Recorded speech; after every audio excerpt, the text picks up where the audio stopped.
आप मेरे वर्ड्स को थोड़ा सा नोट करें। दुष्यंत चौटाला जी की राजनीतिक भ्रूण हत्या भूपेंद्र हुड्डा नहीं कर पाए। दुष्यंत चौटाला जी की परिपक्वता से आज जननायक जनता पार्टी के हजारों लाखों कार्यकर्ताओं की मेहनत से ये परिवार एक मजबूत और सशक्त परिवार है, जो कि चौधरी देवीलाल जी के सपनों पर आगे अपने कदम बढ़ा रहा है, उन्हें सच कर रहा है। और इसका झंडा हुड्डा जी आप नहीं रोक पाओगे। ये झंडा तो हिमालय की चट्टानों से ऊंचा जाएगा। आप सभी जानते हैं कि 2019 के चुनाव में जो भूपेंद्र हुड्डा जी और उनके लाडले बेटे दीपेंद्र हुड्डा जी जगह जगह जाकर के एक बात कह रहे हैं कि हमने जननायक जनता पार्टी को जो कहते थे कि यमुना पार ले जाएंगे या और अन्य विषय पर, और वो जाकर के बीजेपी के साथ मिल गए। और ज्यादा उनके जो लाडले बेटे हैं जींद में, हिसार में, अन्य क्षेत्रों में, मुझे हैरानी होती है कि कैसे कोई कोरा झूठ बोल सकता है, कैसे सरेआम कोई झूठ बोल सकता है। और आज ये मेरी इच्छा नहीं थी, मगर मुझे कंपेल किया कि आज उन तमाम बातों को आपके सामने। दीपकमल जी, अगर आप शुरू करें। आपके बिल्कुल पीछे जो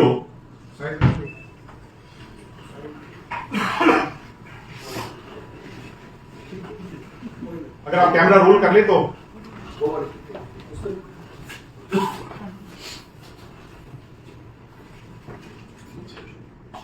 ये दुष्यंत जी की फोटो है।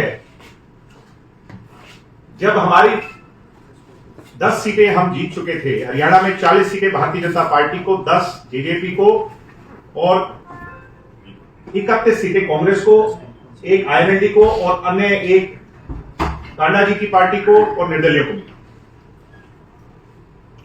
हरियाणा की जनता का मैंडेट क्लियर नहीं था।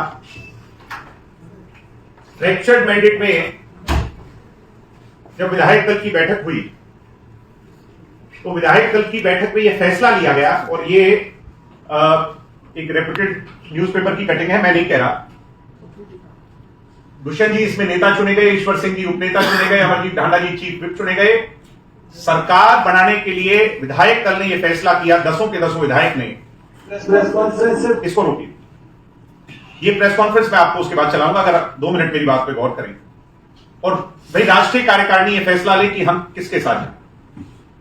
अगर मैं गलत नहीं कह रहा, निशांत सिंह जी मुझे परमिट करें, उस समय मैं मौजूद नहीं था मगर ये मौजूद थे।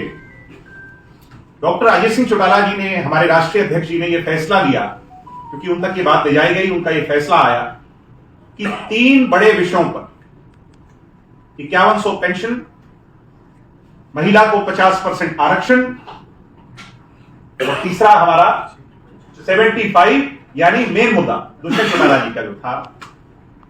इन तीनों पर जो भी पार्टी सहमत होगी, ये तीनों मुद्दे हैं हरियाणा के हित के मुद्दे, हरियाणा के भविष्य के मुद्दे, हरियाणा में इक्वालिटी के मुद्दे, महिला सशक्तिकरण के मुद्दे, नौजवानों को आगे बढ़ाने के मुद्दे, हरियाणा के हित में।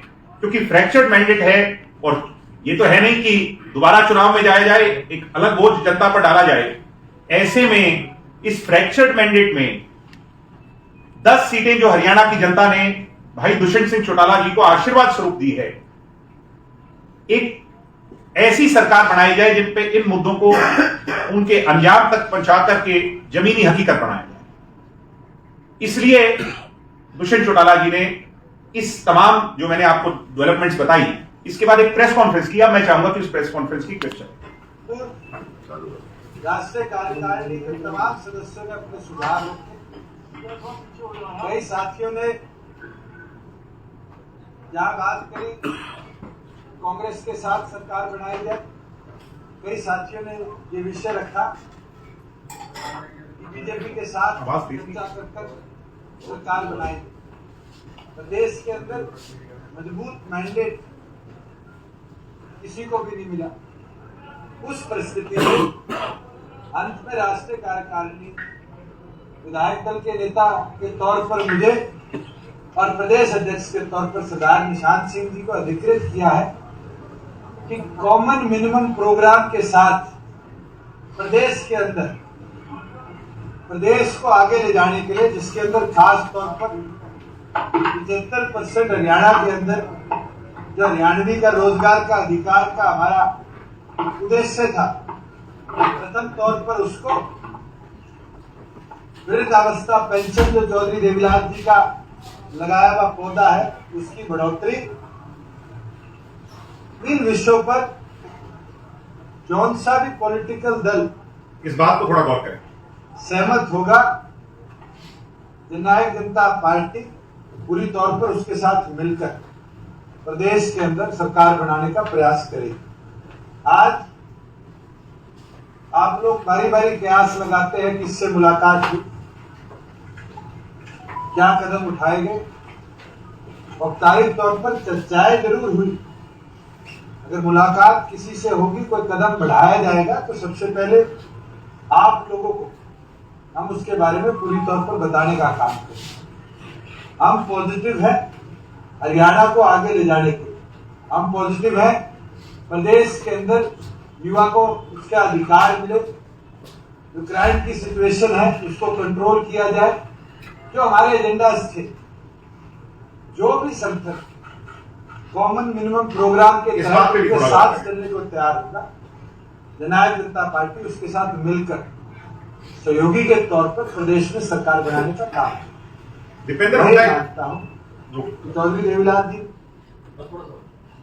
अच्छा चलो त्याग करने का काम किया, हम त्याग कर करके अगर युवा को 75% हिस्सेदारी दिला पाए, अगर त्याग कर कर भी वृद्धावस्था पेंशन में, विधवा पेंशन में, अपलान पेंशन में बढ़ोतरी करवा पाए, तो मुझे नहीं लगता कि हमारे कोई भी साथी को इस चीज से इनकार। हमारे लिए दोनों छूटेंगे।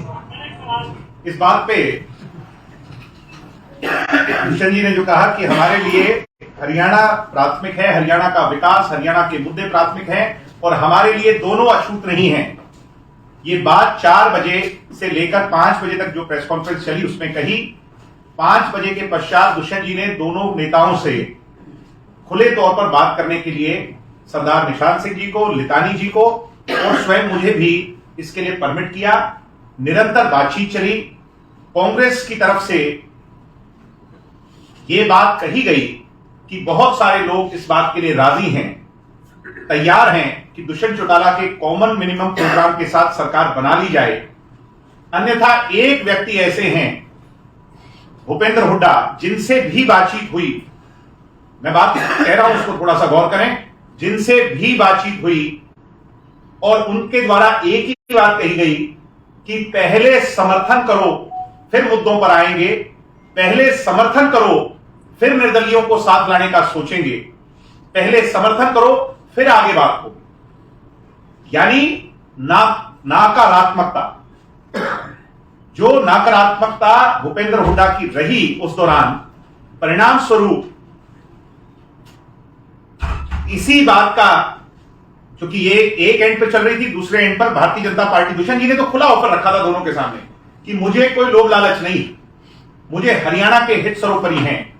इसी दौरान भारतीय जनता पार्टी की टॉप लीडरशिप से बातचीत हुई और भारतीय जनता पार्टी के तत्कालीन राष्ट्रीय अध्यक्ष जी ने इस बात को स्वीकारा कि 5100 पेंशन हो, 75% आरक्षण हो या महिला को 50% इक्वेलिटी देने की बात हो, हम इन्हीं सभी मुद्दों पर सहमत हैं और कॉमन मिनिमम प्रोग्राम के तहत दुष्यंत चौटाला जी ने समझौता कर लिया, समझौता हो गया। यानी भूपेंद्र हुड्डा जी पहले तो यहीं एक्सपोज हो जाते हैं और सेल्फ कॉन्ट्राडिक्शन देखिए। गोहाना के अंदर दीपेंद्र हुड्डा ये कहते हैं कि हमारी बातचीत हुई मगर दुष्यंत चौटाला जी की गाड़ी जींद जुलाना के रास्ते होते, रोहतक से बहादुरगढ़ होते अमित शाह जी की कोठी पर चले गए। झूठ बोल रहे हैं। दुष्यंत जी तो एक दिन पहले दिल्ली आ गए और ये मीटिंग तो 4 बजे अगले दिन हुई। अमित शाह जी से जो मीटिंग हुई है वो अगले दिन रात को 9-10 बजे हुई। वहीं उनके पिताजी चौधरी भूपेंद्र हुड्डा जी ये कहते हैं कि हमारी तो कोई बातचीत ही नहीं हुई। मैं मीडिया के लोगों से कहूंगा कि हुड्डा जी और उनके बेटा जी की ही बात में इतनी बड़ी कॉन्ट्राडिक्शन है, अगर वो कटिंग अगर आप चला पाए ये आप इस पे गौर करें। तो प्लीज थोड़ा सा पीछे नॉइज अगर कम हो जाए। धनखड़ साहब थोड़ा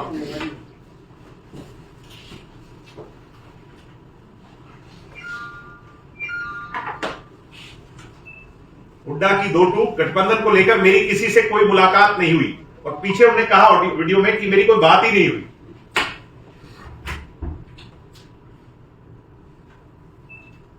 अब ये कैसे संभव है? बेटा जी कहते हैं कि दुष्यंत की सभी शर्तें को मानने को तैयार हो गए थे पूर्व सीएम हुड्डा।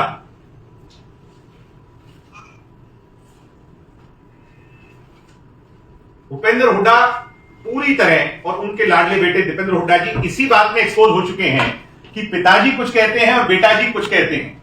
अब ये पिताजी और बेटा जी मिलकर के बताएं क्या उनकी बातचीत हुई थी या उनकी बातचीत नहीं हुई, और ये सेल्फ कॉन्ट्राडिक्शन क्यों है?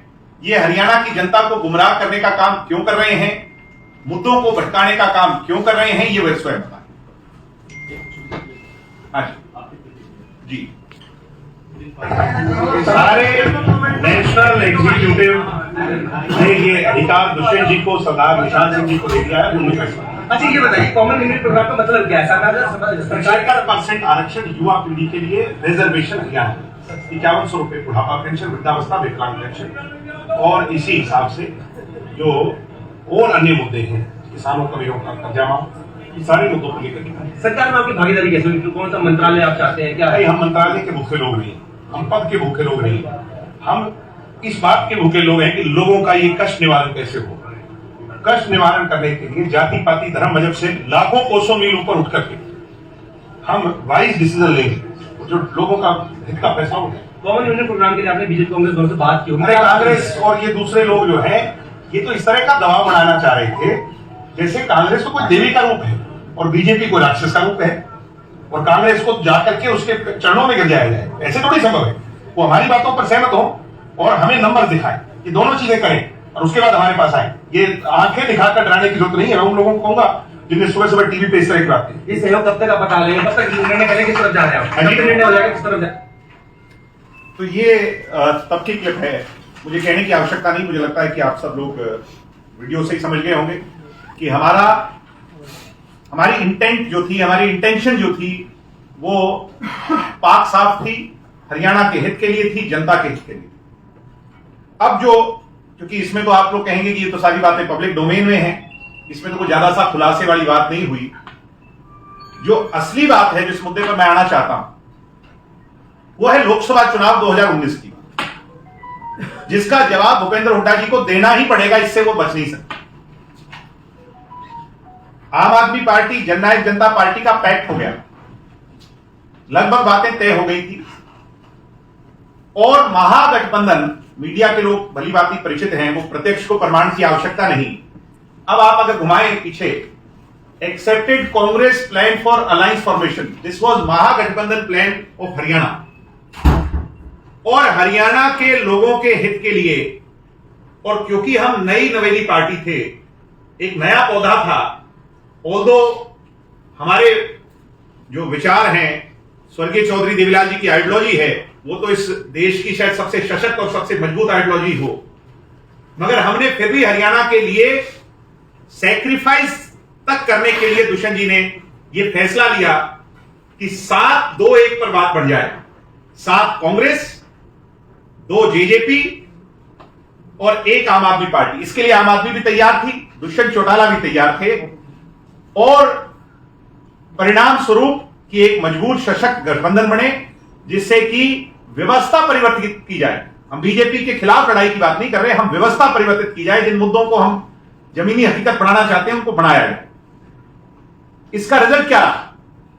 सब लोग सहमत थे। राहुल गांधी जो कांग्रेस की टॉप लीडरशिप है, अगर आप वो चलाएं,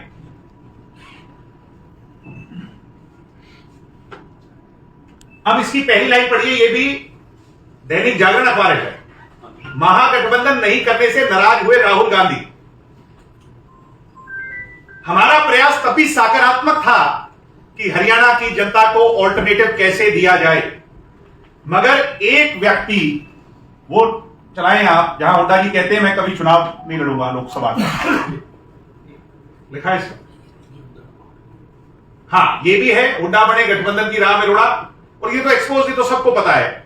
इसको तो आम आदमी पार्टी, क्योंकि मैं तो अपनी पार्टी के हित की बात ही करूंगा जब ये विषय है, आम आदमी पार्टी के राष्ट्रीय स्तर के नेताओं ने इस बात को ऑन रिकॉर्ड कहा कि एक व्यक्ति ऐसा था जो भूपेंद्र हुड्डा जी थे जो नहीं माने, बाकी सब लोग इस बात के लिए सहमत थे।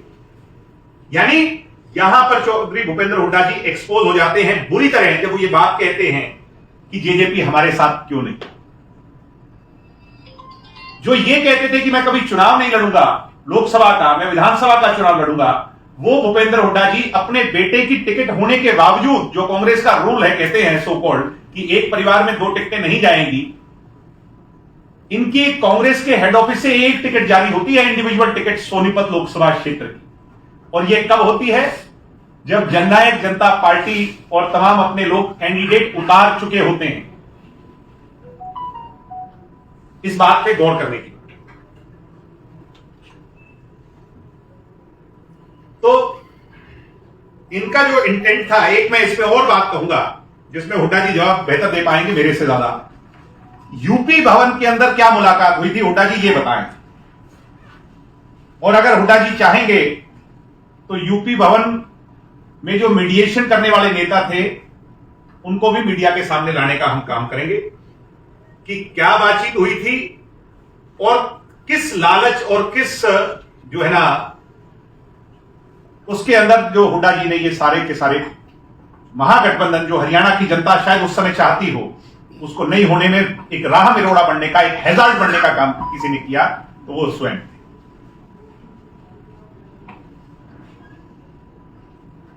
परिणाम स्वरूप ना तो कांग्रेस कोई सीट जीती, जो कि हाइपोथेटिकली स्पीकिंग, अब तो ये इतिहास है, किसी से छुप नहीं सकता, पिताजी भी हार गए, बेटा जी भी हार गए, हारे कि नहीं हारे। और इसका खामियाजा अन्य विरोधी दलों को भी भुगतना पड़ा, चाहे आम आदमी पार्टी थी चाहे जननायक थी।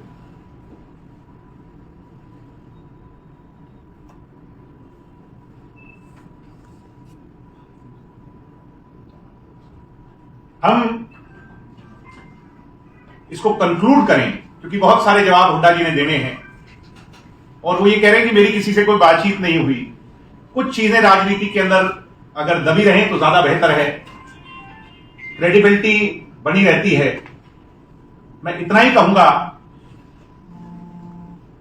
अगर वो हमें इस बात के लिए कंपेल और मजबूर करेंगे तो फिर हमारी ये मजबूरी बन जाएगी जनता के सामने उन बातों को भी उजागर करने की। अगर वो ये कहेंगे कि कांग्रेस के किस सीनियर नेता से बातचीत हुई, तो गुड़गांव के अंदर दोबारा प्रेस कॉन्फ्रेंस कर रिकॉर्ड फोन कॉल्स के साथ मैं आपको वो भी आपके सामने बताने का काम करूंगा, और हुड्डा जी से कब बातचीत हुई, किस माध्यम से हुई, वो भी करने का काम करूंगा। इंटेंट क्लियर है, बदनीयती क्लियर है कि भूपेंद्र हुड्डा नहीं चाहते थे, और आज जगह जगह जाकर पिताजी और बेटाजी राग रो रहे हैं, गा रहे हैं कि दुष्यंत चौटाला बीजेपी के साथ चले गए, दुष्यंत चौटाला हरियाणा के जनहित के मुद्दों के साथ गए हैं। बीजेपी से हम पहले भी अलायंस में रहे, जो हम कहते थे ना कि कांग्रेस के साथ 7 पीढ़ी नहीं जाएंगे, वो इसी सोच के लिए कहते थे, क्योंकि कांग्रेस की सोच हरियाणा के लिए नहीं है। कांग्रेस की सोच हरियाणा के लोगों के भलाई के लिए नहीं, पिताजी और बेटाजी की भलाई के लिए है। पिताजी अपने बेटाजी का फ्यूचर सिक्योर करने के लिए है, और उसके लिए राव इंद्रजीत जी का कुर्बानी दी गई, चौधरी वीरेंद्र सिंह की कुर्बानी दी गई, कुलदीप बिश्नोई की कुर्बानी दी गई, शैलजा जी की कुर्बानी दी गई, और हमारे आदरणीय अशोक तंवर जी की कुर्बानी दी गई कि नहीं दी गई? यानी बेटा जी का फ्यूचर सिक्योर कैसे हो, उसके लिए पिताजी कोई भी कुर्बानी देने को तैयार है। और दुष्यंत चौटाला ने, क्योंकि हरियाणा की जनता दुष्यंत को मुख्यमंत्री देखना चाहती थी, दुष्यंत जी ने उस पद की कुर्बानी देकर के आज उन मुद्दों की लड़ाई लड़कर 75% को लागू करवाया, महिला को 50% आरक्षण दिलवाया, हरियाणा में जनहित के सैकड़ों ऐसे फैसले लिए। एक मन में टीस है 5100 नहीं कर पाने की, मगर वो दिन दूर नहीं कि जन सहयोग के आशीर्वाद से, जनता के, बुजुर्गों के, हमारे जो देवता रूपी हरियाणा का वोटर है उसके आशीर्वाद स्वरूप वो सपना भी पूरा होगा और 5100 नहीं, उसको भी और आगे ले जाने का काम होगा। इसलिए आज मैं इस बात को यहीं सीमित डायरेक्ट तक रखना चाहता हूं और निशान सिंह जी से कहूंगा कि कुछ विषयों पर वो भी आपसे चर्चा करना चाहते हैं, हम इसे कंक्लूड करें। इसके पश्चात आपके जो सवाल और जवाब हैं वो हम जरूर दे पाएंगे। मेरे हिसाब से आप इस बात से वेल सेटिस्फाइड होंगे कि आज भूपेंद्र हुड्डा जी पूरी तरह से एक्सपोज हो चुके हैं, उनका झूठ उजागर हो चुका है, जनता के पब्लिक डोमेन में आ चुका है। दुष्यंत चौटाला की राजनीतिक भ्रूण हत्या, आप मेरे वर्ड्स को थोड़ा सा नोट करें, दुष्यंत चौटाला जी की राजनीतिक भ्रूण हत्या भूपेंद्र हुड्डा नहीं कर पाए।